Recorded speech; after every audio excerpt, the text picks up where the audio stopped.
What's good, YouTubers and YouTubettes? This is JBsports back again with another one. The WBC, World Boxing Council, is having a convention this month. And on Tuesday, they will be ordering a string of mandatories. And the mandatory that tops that bill of mandatories that are going to be ordered is the WBC heavyweight title being mandated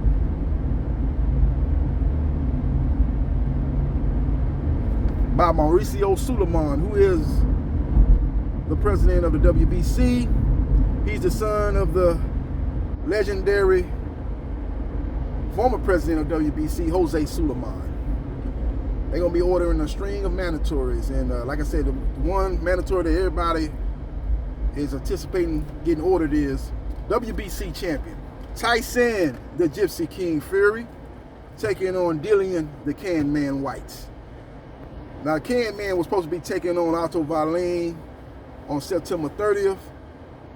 He had a fugazi shoulder injury. He pulled out of that fight.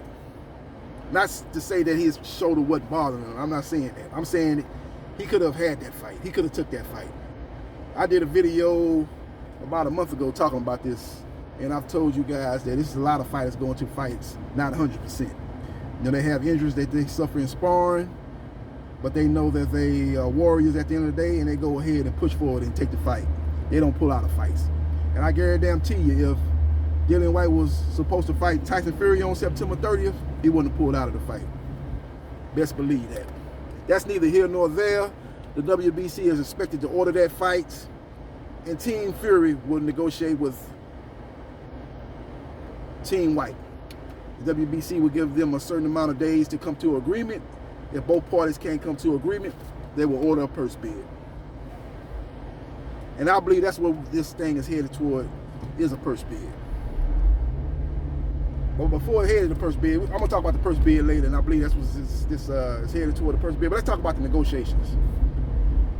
Now, if I'm Frank Warren and Bob Arum, Frank Warren is basically his UK promoter, and Bob Arum is basically his US promoter. But don't make no mistake about it, Bob Arum is the guy that's going to be doing the negotiations. I know the fight is more than likely going to take place in the UK, but Bob Arum is basically his #1 promoter. Even though when it, you know, Frank Warren going to be doing the logistics, he's going to be setting that up because he got the contacts in the UK, he's going to be doing all that. But make no mistake about it, the lead negotiator for this fight will be Bob Arum. Just like at the fight in the US, Bob Arum handles the logistics, and he's got the contacts over several years, many years, centuries of being a promoter in boxing. With that being said, if I'm Bob and if I'm Frank, I demand a one-way rematch clause. Because I guarantee you, if the shoe was on the other foot and Dillian Whyte was the WBC heavyweight champion, it would be a one-way rematch clause. All we got to do is look at Anthony Joshua, who's Eddie Hearn's #1 fighter under Matchroom Boxing. Since he became champion, he's had one-way rematch clauses.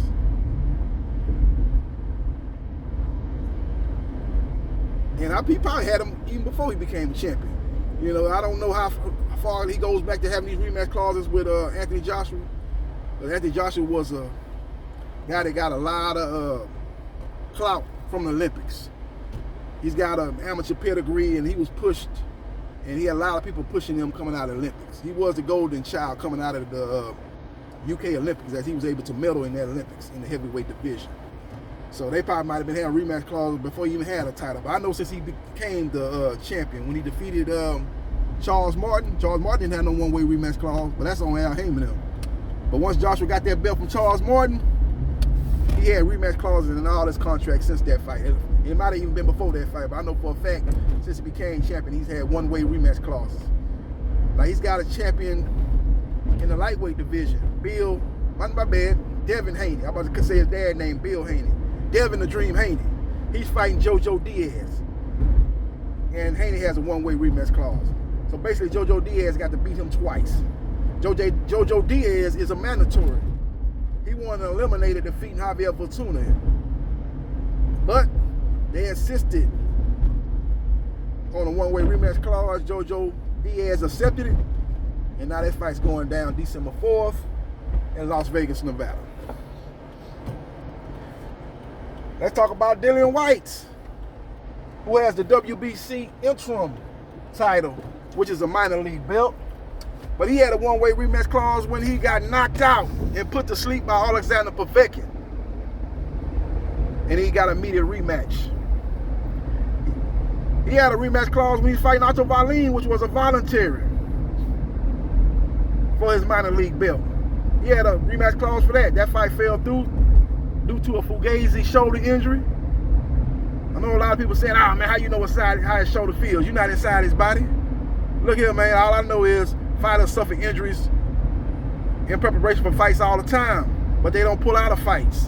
And I guarantee you, if Dillian Whyte was fighting Tyson Fury on September 30th, he wouldn't have pulled out of that fight with no shoulder injury. He would have pushed through and took that opportunity because he knows this was going to be his first chance to become a legitimate heavyweight champion. He wasn't going to pass up that opportunity. You know, Vasily Lomachenko before the Teofimo Lopez, I'm going to use another example. He had injuries, but he went on and fought Teofimo Lopez. Teofimo Lopez said he had problems with his foot going into the Vasily Lomachenko fight. And both fighters pushed through, and they made that fight happen. So don't give me that, oh man, my shoulder's messed up, and the doctors said I should pull out of the fight. You go to any doctor, you get them to say anything you want to say. You know what I'm saying? If the money's long enough. You understand what I'm saying? I'm not saying these doctors were paid off, but what I'm saying is, if he was fighting Tyson Fury, there's no way in hell he would have pulled out of that fight. He would have had to have a torn rotator's cuff or a torn labrum or something like that. That would have been the only way he would have pulled out of that fight. If he'd have pulled out of that fight, he would have made sure that fight got postponed, not canceled. He canceled the fight with Otto Wallin. So let's see what happens and let's see what transpires. But if I'm Bob Arum, if I'm Frank Warren, I tell Eddie Hearn it's got to be a one-way rematch clause. And if Eddie Hearn try to say he don't want to deal with that, and all I got to do is say, well, if it's good enough for Anthony Joshua, it should be good enough for Tyson Fury. If it's good enough for Devin Haney, it should be good enough for Tyson Fury. If it's good enough for Dillian Whyte, it should be good enough for Tyson Fury. Eddie, you's a hypocrite.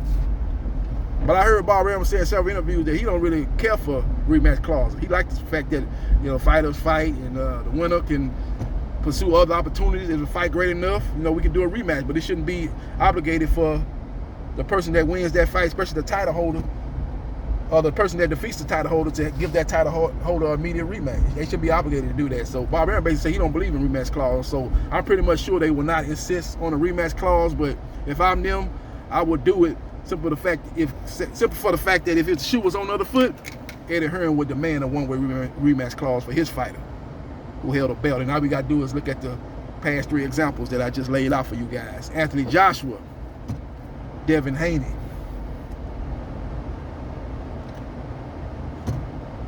and Dillian Whyte. Let me know your thoughts about this particular matchup, Dillian Whyte versus Tyson Fury. Let me know your thoughts about, should it be a one-way rematch clause for Tyson Fury, or should it not be? And should they demand that from Eddie Hearn? And should Eddie Hearn accept that just like he made Jojo Diaz accept that, just like he made Alexander Povetkin accept that, just like he made all the guys that Anthony Joshua fought when he was a champion do that? Let me know your thoughts and subscribe to JB Sports, the man, the myth, the legend, and I'll holler.